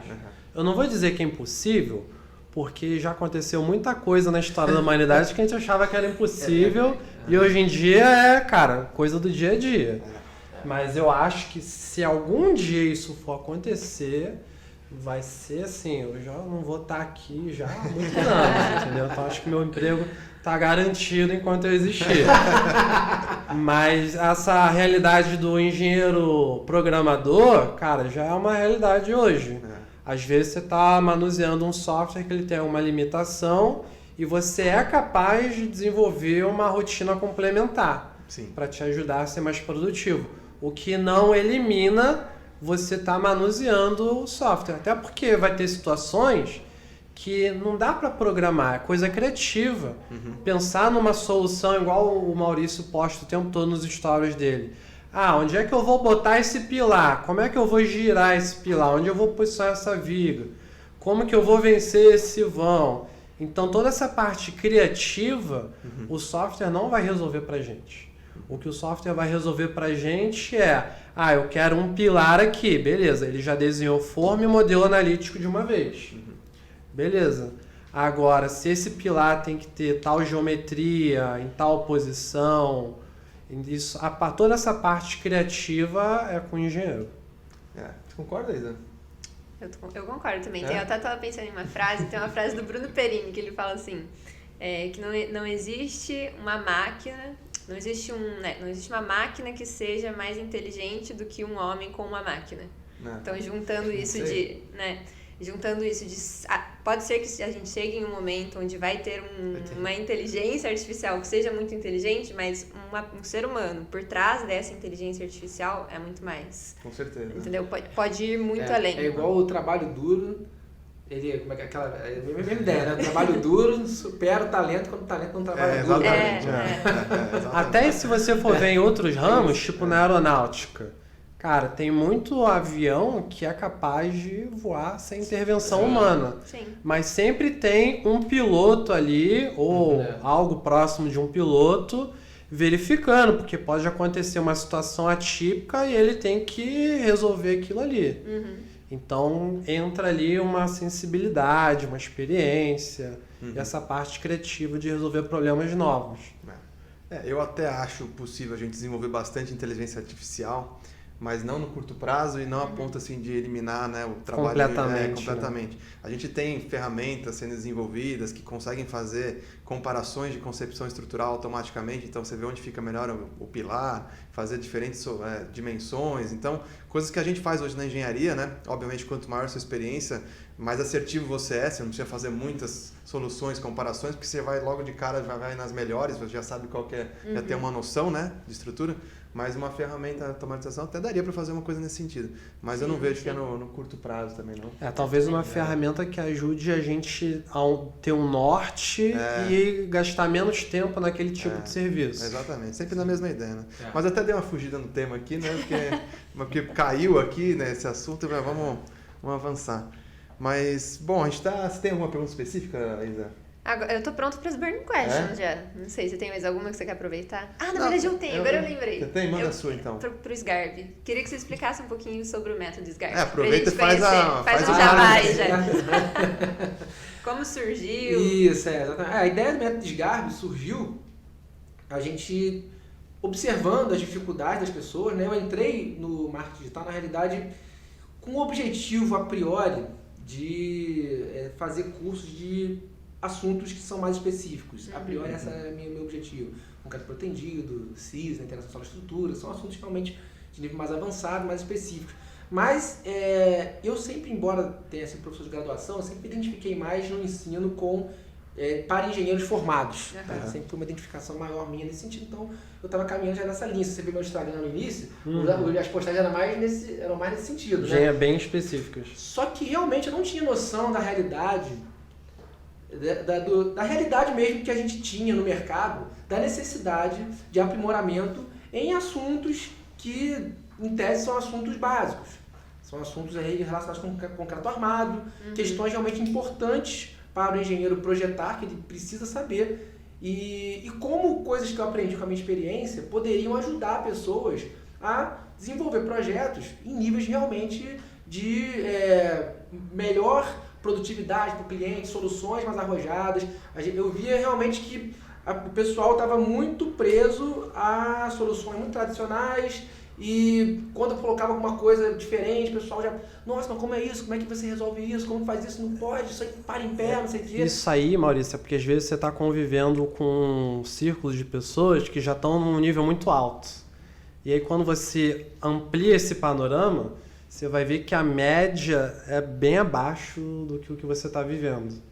E aí você posta esse tipo de coisa, parece extraordinário. Porque para a grande maioria das pessoas, aquele tipo de conhecimento ainda é distante. Isso, aí eu tive a oportunidade, né, desde sempre eu trabalhei com análise estrutural, né, no caso na época era a maior empresa de análise estrutural do Brasil, então eu tive essa oportunidade desde cedo, estar ali inserido. Então, para mim, a coisa, eu verificava projetos dos principais escritórios do país. Então, eu tive a oportunidade de conhecer as soluções estruturais de cada um deles. E eram diversas, né? Então, muito bom. eu tive essa oportunidade. Às vezes aprende muito mais verificando do que fazendo, né? Sim, a parte de análise, muitas vezes sim. Você se desenvolve mais, com certeza. Então, eu tive essa oportunidade. Então, aí eu passei a fazer mesmo, né? Que aí foi quando eu fundei a Sigma 1. E aí, quando eu realmente estava ali no Instagram, lógico que as pessoas vão seguindo ali, eu fui realmente tendo várias pessoas que se conectaram comigo e que tinham essa necessidade de aprender, embora não tenha sido ali a minha premissa inicial, mas de aprender comigo sobre aquelas soluções, de se desenvolver, se tornar um calculista mais seguro, que realmente dê as soluções para o mercado, que o mercado é cada vez mais exigente em relação a elas. Então eu identifiquei realmente essa lacuna, as pessoas realmente elas foram me requisitando para que eu pudesse ensinar elas dentro da minha experiência, como que eu cheguei até onde eu estou hoje, né, em relação a conhecimento, em relação a projetos que eu desenvolvo. E aí o método SGARB, ele justamente veio para fazer isso, né, fazer com que as pessoas possam trilhar um caminho. Né? O meu objetivo é, tudo que eu ensino lá são as coisas que foram fundamentais para eu chegar até onde eu cheguei. Então, todos os assuntos relacionados a projetos de estruturas, que eu entendo que são relevantes. Claro que a gente realmente faz um passo a passo, desde o início, né? É um curso que ele acaba sendo uma parte tradicional, só que tem os métodos, tem os módulos extras, que são realmente soluções estruturais, tem o TQS avançado lá dentro. Então, a gente tem vários assuntos lá dentro do curso que dão essa conotação dele para que realmente a gente coloque ali uma trilha que foi a trilha que eu percorri para chegar até onde eu cheguei. Então, eu formatei algo nesse sentido, para cumprir essa lacuna que eu identifiquei, principalmente lá no Instagram. Então, esse aqui é o método SGARB, é realmente desenvolver os engenheiros para que eles possam, seguindo a mesma trilha que eu, encurtando o caminho, né, como o Fernando mencionou Te aí. ajuda bastante. Encurtando o caminho, onde eu errei, o cara não vai errar mais. Eu já testei trocentas vezes aquela situação, então já estou passando para eles aqui o resultado, como que isso aqui funciona. E aí a gente garante e realmente consegue dar segurança para a pessoa, né? A ideia é realmente que o cara se torne um calculista seguro através da minha metodologia. Então esse é o método SGARB. Legal. Agora o cara vai querer falar do dele também. Eu tenho alguns cursos online também, mas os meus não chegam a ser uma metodologia completa. O meu, ele é quebrado. Como eu dei aula por um bom tempo na graduação, eu identificava que muitas pessoas não tinham acesso a essas coisas que eu estava ensinando, que são complementares ao que ele precisa no dia a dia. Então, eu cheguei a desenvolver um curso de blocos sobre estacas, um curso só de escadas, agora eu estou fazendo um só de laje maciça. Então, eu acabo compartilhando um pouco da minha experiência em coisas pontuais no projeto. Então, geralmente, são cursos mais rápidos, que a TQS faz muito isso, né? A BES também. Isso, E a ideia é, em algum momento, eu conseguir fazer um curso decente em escala de biólise tirante, que é a minha especialização do mestrado, mas é um tema que é tão específico que tem uma certa dificuldade de escalar. Dá tempo de fazer uma perguntinha rápida, será? Claro. A Isa aqui, ela que controla o tempo aqui, entendeu? Eu queria, pra gente finalizar, uma última pergunta minha aqui, antes das burning questions, sobre o futuro, né? O tema desse podcast é o futuro. Então, de forma objetiva, as faculdades estão sendo muito criticadas hoje em dia por causa do crescimento do digital. Então, eu queria saber a opinião de vocês sobre o futuro das universidades e dos cursos, dos infoprodutos do digital, conteúdo digital. Vocês acham que as faculdades vão morrer ou vão ter que pivotar o negócio, mudar a forma de entregar conteúdo? Tem muita faculdade hoje que você não faz mais aquela prova, né? Como é que chama quando a gente faz a prova para entrar na faculdade? na universidade? Vestibular. O vestibular. Tem muita faculdade que faz em forma de entrevista, como se fosse entrar numa empresa, já trazendo mais para o lado prático. E a graduação é mais com base em cases reais, onde você monta uma empresa, e você sai de lá com o CNPJ, entendeu? Faculdade de empreendedorismo. Então, eu acho que eu vejo algumas universidades pivotando o negócio. Vocês acham que isso é uma realidade? Todas vão ter que fazer isso, pivotar, entregar de uma forma diferente? E sobre o digital, vocês acham que vai avançar muito? Esse é o futuro? Vai ter muito mais curso disponível? Como é que você enxerga o futuro desses dois tipos de ensino? Forma objetiva. Agora a gente chegou no ápice do podcast. Eu já até comentei com o Fernando em particular qual que é esse futuro. Já tenho a noção aqui do que eu vou responder. Mas, cara, a gente está vivenciando um mundo tecnológico. Não dá para questionar isso. O home office mudou muito. Essa modalidade online, todo mundo adotou de alguma forma. Alguns lugares mandaram muito bem, alguns se embaraçaram todo e desenrolaram de alguma forma. Mas a gente tem a tecnologia que está sendo desenvolvida, que é a do metaverso. Uhum. Isso é uma incógnita que, na minha opinião, vai ser muito bom. Eu só não sei se vai ser muito bom esse ano que vem, daqui a 5 anos, daqui a 10 anos. Mas no dia que chegar essa tecnologia, quem não se adaptar rapidinho vai ficar fora do mercado. Uhum. Talvez não as faculdades públicas, porque elas recebem incentivo externo para se sustentar e elas têm condições de captarem realmente os melhores professores e os melhores alunos. Agora, no ramo particular, que, cara, se você tem que ter alguma competitividade ali financeira para se destacar e não morrer, cara, quem não souber aproveitar a tecnologia do metaverso vai morrer. Porque imagina, eu e o Maurício dando aula online, eu consigo dar aula online sem depender de faculdade nenhuma para o Brasil inteiro, com essa tecnologia. O Maurício também. Por que eu vou dar aula na faculdade particular? Uhum. Entendeu? Vai chegar uma hora que a única diferencial da faculdade particular é ela te dar um pedaço de papel que se chama diploma, porque alguns lugares exigem esse pedaço de papel para você exercer a profissão. Uhum. Mas aonde o cara realmente vai aprender a ser um profissional de verdade é no mercado online. Porque os melhores professores estão enxergando que ali é mais rentável e menos trabalhoso. Uhum. Essa é a minha opinião. Sim. Ficou polêmico, acho que a gente vai ter que discutir essa polêmica num próximo podcast. Né? Vai ser a parte 2 desse podcast. Essa versa realmente é polêmica, né? Realmente. Mas de fato está se configurando dessa forma. Entendo que a gente já tem, eu como estou na universidade pública há 12 anos, eu já identifiquei uma transformação ali dentro, porque, por exemplo, eu era professor da disciplina de estrutura de edifício, que era a disciplina final mesmo. Uhum. E só de 3 anos para cá, talvez até menos, é que a gente começou a realmente colocar ali na universidade o aprendizado de sistemas computacionais de cálculo estrutural, no caso TQS, ou não sei se tem alguma disciplina aqui. Tem lugar que até hoje o próprio FITU já é novidade e nem era para ser. Exatamente. Então, assim, já está as universidades já estão identificando uma necessidade de inovar. Sim. Realmente, a gente tem hoje os cursos livres que oferecem essa possibilidade, né, do aluno ele ter acesso às ferramentas, ele aprender as ferramentas. Então, a universidade já está realmente se posicionando de uma forma de tal maneira que a gente possa ter ali o aluno se formando e tendo noções de sistemas. A gente vai precisar ver se ela vai continuar tendo essa linha de se desenvolver. A gente já falou de outras coisas aqui, né? De outros assuntos que tradicionalmente as universidades não abordam. Sim. Então a complementação é sempre fora. Então acaba que a tendência, como o Caio falou, né? Os cursos livres do mercado online, eles realmente tendem... Porque eu acho que a gente fala curso livre e pós-graduação, acho que já está associado ao mercado online. Porque atualmente, com as ferramentas de EAD que a gente tem...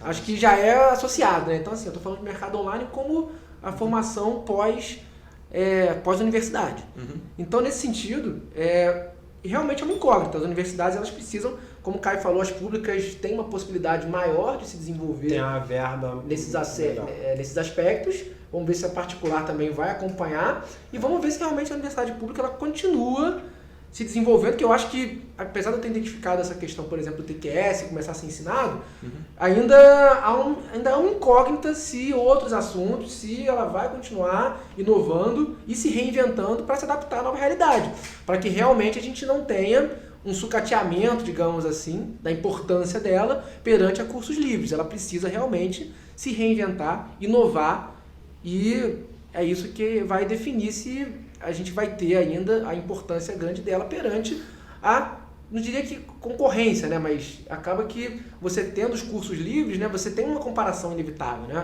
O online ali, você já tem realmente uma quantidade de pessoas que estão ali investindo, que veem que aquilo ali tem uma rentabilidade maior, então vai ter uma competição natural, né?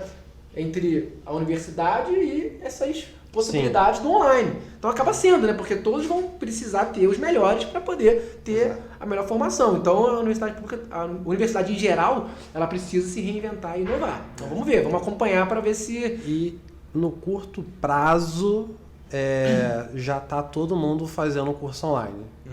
Todo mundo que quer se especializar em alguma área Praticamente, já está correndo atrás de curso online. Cara, às vezes ele não quer ter aula com o suposto melhor professor. Ele quer ter aula com um cara que ele acompanha todo dia e ele acha legal a forma que ele dá aula. Que ele se identifica também, Isso. né? isso aí, Às a vezes conexão, né? Às vezes você quer estudar um assunto e acha 3 professores que ensinam aquele assunto. Mas eu me identifiquei mais com aquele professor específico. Então, por mais que você achar, já tem um cara dando esse tipo de aula, eu não vou dar aula. Olha, às vezes você não precisa ser melhor do que ele. O aluno só tem que te enxergar que você vai ter condições de ensinar melhor do seu jeito para aquele aluno. Tem gente que prefere ter aula comigo do que outras pessoas. Tem gente que, de repente, não gosta de ter aula comigo porque prefere ter aula com outro professor também. Isso é normal, é que nem questão de empresa. A RM não fecha todos os projetos estruturais de São Paulo e do Brasil. O Maurício também não. Então, é um mercado que não está saturado. As pessoas só precisam ir aprendendo a trabalhar esse modelo de negócio que é novo. Bom, muito bom. Então, concluindo, pessoal, o mercado digital, o infoproduto vai crescer, as faculdades precisam se reinventar e em breve teremos a RM Academy no metaverso. Acho que é assim. É esse o plano. Esse é o plano. É por aí. Burning questions? Burning questions, vamos lá. lá. O que são essas burning questions? Eu vou falar uma coisa pra vocês, vou fazer uma pergunta, e aí vocês respondem a primeira coisa que vier na cabeça. Então é um jogo rápido. Aí não precisa ser técnico, pode ser pessoal. Pode ser pessoal. O Caio já fez tantas essa pergunta, deve estar doido pra responder a dele. Chegou o seu momento. Tem reloginho também contando? Esse não. Fizeram uma boa. Era uma boa. Então vamos lá. Um livro. Pode começar. Susequinde. Eu vou falar um que não é técnico. Mais esperto que o diabo. Qual? Mais esperto que o diabo. Sim, isso é muito É bom. mais cultural, né? Foi um pouco fora da lei do engenheiro que adora ler livros, né? Só de escrituras. Um hobby. Futevôlei. Legal. CrossFit. Se vocês não trabalhassem com o que vocês fazem hoje, qual seria a segunda opção?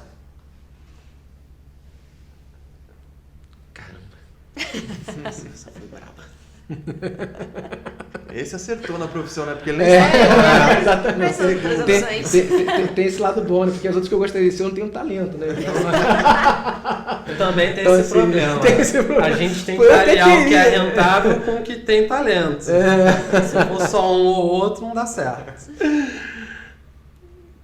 Seria professor de matemática ou física. Legal. Não fugiu muito da área, Não é isso fugiu, mesmo, aí você tá bem posicionado. Cara, eu faria ou educação física ou nutrição. Legal, interessante. Tem a ver, é faz fitness. sentido. Faz sentido. Um filme. Cara, são tantos aqui. Se quiser falar algum de modinha que acabou de sair do cinema, É que são tantos da pandemia, né? Eu vou falar algum. a Cara, o que pandemia, me veio na cara cabeça botou foi a Rei Leão. playlist. Que é meu filho Rei todo Leão? dia. Tá vendo? O cara vira pai já muda Não, tudo. eu né? vou pensar, cara, me veio na cabeça. Rei Leão, todo dia eu assisto. Ah, Era o Touro Ferdinando, agora é o Rei Leão, todo dia. Não, todo dia não sai da cabeça, tem que ser. Todo dia tem é que esse, ser. Rei Leão, né? Na cabeça dele tá passando algumas cenas nesse Não, instante. as musiquinhas ficam aqui no táxi, vem as musiquinhas clássicas lá. Sim, boa. Eu não entrei nessa ainda. Daqui a pouco chega. E o Cara, seu, Caio? tem um filme que eu gosto muito que se chama Sem Limite. Sem limite. Não Sem sei se Limite. vocês já viram. O cara que toma uma Não. pílula, uma droga, Ah, assisti. e Ah, ele eu sei destrava qual as é. coisas no cérebro dele e fica mega inteligente. Sim. Sei Já qual vi. é. Ele faz um negócio É, muito eu vi legal. também. É interessante esse filme. E pra finalizar, uma palavra pro público. Uma mensagem final que vocês queiram deixar pro público. Essa é complicada. Essa é complicada, né? Bom, primeiramente eu queria agradecer a RM pelo convite. A gente, como o Caio colocou aí, já conversávamos antes, né, sobre a minha vinda aqui. Estava ansioso aí para poder efetivar. Então agradeço imensamente aí. Está sendo um prazer conhecer vocês pessoalmente, conhecer a empresa, realmente fantástica a ideia. Realmente é uma inspiração, né, para os calculistas do Brasil. E a mensagem que eu deixo aí para o pessoal que está nos assistindo é que nunca desistam. Acho que, já que é para ser uma mensagem, a gente sabe da dificuldade, a gente está falando aqui, a gente trilhou um caminho, está trilhando ainda na realidade, cada coisa vai acontecer no seu tempo, então é importante que você seja sempre persistente, né, constante, disciplinado e vai chegar a sua hora. Uma hora você chega lá, realmente a gente pode ter certeza que vai acontecer, depende somente de você. E no cálculo estrutural não é diferente. Às vezes a gente, conforme a gente falou aqui antes, a gente acaba estigmatizando o cálculo estrutural em relação a algumas coisas e, infelizmente, muitas vezes acaba associando com algumas questões de reclamação em relação a questões que a gente tem no nosso dia a dia, mas a gente precisa realmente aumentar a nossa barra de merecimento para que a gente realmente veja aspectos positivos, que são muitos. Eu sou apaixonado pelo que eu faço, tanto no exercício da profissão, como na parte de educação, e realmente para mim é um prazer. Então você precisa fazer o que você gosta. Isso aí eu tenho realmente uma opinião que muitas vezes é polêmica. Eu entendo que se você quer ser um calculista, você só vai conseguir se você gostar daquilo. E se você gostar daquilo, você vai chegar lá. Claro que você precisa ter um esforço, mas é uma coisa que está associada. Você gostando daquilo, você vai se esforçar e vai chegar lá. Então não esbarre, não pare na primeira barreira que aparecer para você, né? No primeiro tombo que você tomar. Todos aqui tomamos nossos tombos e a questão leva aquilo todo dia, né? A gente que está na prática, todo dia tem problemas, todo dia a gente precisa realmente lidar com questões, né, que são problemáticas e levar isso como aprendizado para realmente você chegar aonde você deseja. Tem um objetivo, né, de chegar a algum determinado ponto e com esforço, persistência, constância, você chega lá. Muito bom. Isso aí, pessoal. Você também é uma inspiração para os engenheiros aí. Ah, com E certeza. muito boa mensagem. E você, Caião? Um engenheiro que... Sabe que o Caio tem o vídeo dele, né? Engenheiro que deu certo. Lá no YouTube. Acho que né? eu tenho até nos stories. Tem nos destaque. no destaque, né? Por favor. Não, o Caião ali arrebentou. Como sempre, não. Não, Eu inclusive só o Caio... postei no LinkedIn porque Importante foi o eu Fernando que mencionar falou, aqui, cara, posta lá uma que coisa foi que é legal. importante eu mencionar aqui, que é muito importante, né? Acho que, desculpa até paralisar aqui o script, né? Mas o Caio foi um cara que me ajudou no início do digital, assim, muito. Legal. O Caio já estava fazendo. Já estava fazendo, me deu dicas, me deu toques, então eu sou muito grato, né? Muito grato e é uma inspiração para mim, tanto tecnicamente como a gente faz... Uma coisa importante, né? A gente faz os cursos do Caio, faz os cursos da RM, então a gente tá todo mundo aprendendo. Tá aprendendo juntos, né? Exatamente. E a gente, os seus também, né? Exatamente, então é uma cadeia, né? A gente se conhecendo, a gente vê, pô, esse cara manja disso aqui, cara.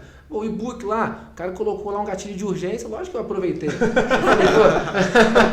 A gente sabe todos os gatilhos, né? Então, E cai mesmo assim. Exatamente. Cai na copa do Fernando. A copy não, a copy da Isa. A copy da Isa? Tá aí, pô. Foi no dia da minha aula que a gente estava lá na UF, eu falei, cara, não vou fazer ao vivo todas as aulas, né? Mas não teve jeito, cara. A copy me pegou de jeito ali. Ó, Isa, sua copy deu certo. Me pegou de jeito, falei, não, eu assisto gravado, tento assistir alguns ao vivo, não vou fazer, não vou deixar de Tá fazer. muito bom, tá muito Que bom. bom. Não, excepcional. O curso Projetando Milhões é sensacional. Não sei se a questão realmente da próxima turma se vai demorar tanto assim, mas quando abrir, se você perder essa oportunidade, que aí vai ser só daqui a um ano de novo, né? Então, se abrir de novo aí, não deixem de se inscrever, porque... Não, provavelmente vai vale ser só no ano muito que a pena. vem, mas a gente vai usar esse take no... Já tá aí guardado. Show de bola, é isso aí.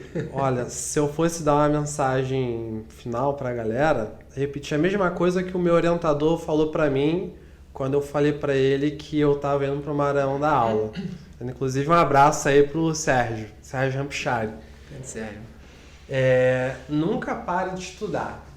Eu comecei na faculdade particular, entrei para um mestrado que ninguém acreditou que eu ia entrar e hoje eu tô como calculista na RM+, e sendo entrevistado junto com o Maurício, que é um baita profissional.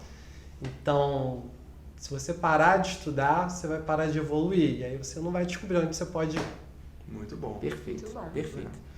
Bom, Vamos entregar... vamos, né? Um presentinho. Antes de falar as redes sociais, a gente tem um presentinho pra vocês. Hoje a gente está inaugurando... Depois de esse dar aqui, ó. tantos presentes, eu vou ganhar um. Obrigado. Muito obrigado, Fernando. Agora vocês têm o troféu Tá da mais pesada RMCast. essa caixinha, né? Ela era mais leve. Ah, tem essa caixa aqui que não Tem a tinha. caixinha Legal. também. Vocês levam a caneca do podcast Boa, legal. e agora já podem pendurar ali, ó, atrás na prateleira, o troféuzinho do RM Cash como Top Voices Isso aqui. aí. Aí vai ficar chique, hein? Beleza, hein, pô. Sabe que todo gerador de conteúdo tem que ter aquela estante atrás, né? Com livro e tal. Exatamente. Tradicional. Eu tô Alguma montando a coisa minha. neon. Eu tô montando a minha agora lá. Já pode colocar. coloco lá, Eu vou com ver se o certeza. troféu tá lá, hein? Exatamente. Não, vai estar lá, com certeza. Vou lembrar disso aí. É isso, né, Isa? Vamos redes Isso aí, sociais agora? Redes sociais. Então, Vou passar pro pessoal, a galera que tá assistindo, as redes sociais de vocês, pra eles poderem seguir, YouTube, Instagram, enfim, todas as redes de vocês. Quer começar, Maurício? Bom, meu projeto, a gente está aí com mais de um ano, né, mas a gente ainda está focado mais no Instagram, por enquanto. Estamos para passar para o YouTube, ainda não conseguimos, vamos Dá muito mais trabalho, né? dar muito mais trabalho, né? E aí a gente, por enquanto, é só no Instagram, é @Mauricio_Sgarbi, a gente compartilha conteúdos diários. Agora a gente conseguiu chegar numa meta boa de postagens diárias, então já é uma meta que a gente não está conseguindo cumprir, agora está conseguindo e por muito tempo vai conseguir ainda manter. E os stories diários também, que a gente aborda assuntos do dia a dia ali da engenharia, né? Um pouquinho de vida pessoal também. Então sigam lá, @Mauricio_Sgarbi. E, galera, vou dar uma dica aqui. Assistam os stories do Sgarbi. Eu já puxei a orelha dele, que ele não posta muito no feed, mas os stories dele são muito bons. Melhorei agora o feed acho que agora vai. E Bem, esses, o meu tem no YouTube, que é o Prof. K. Aguiar. Lá eu ensino muito básico da utilização dos softwares de engenharia de estruturas.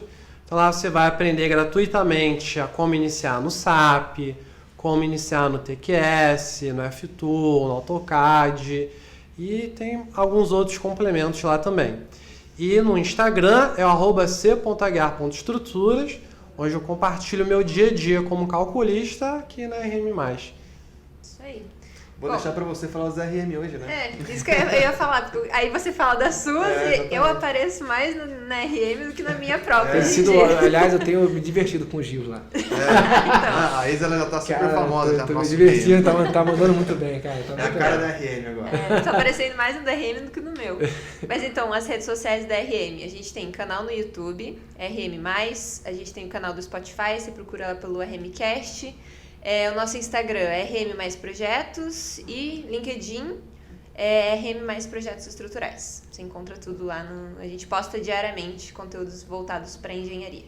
É isso aí, de tudo um pouco. Tem a parte engraçada, tem a parte técnica.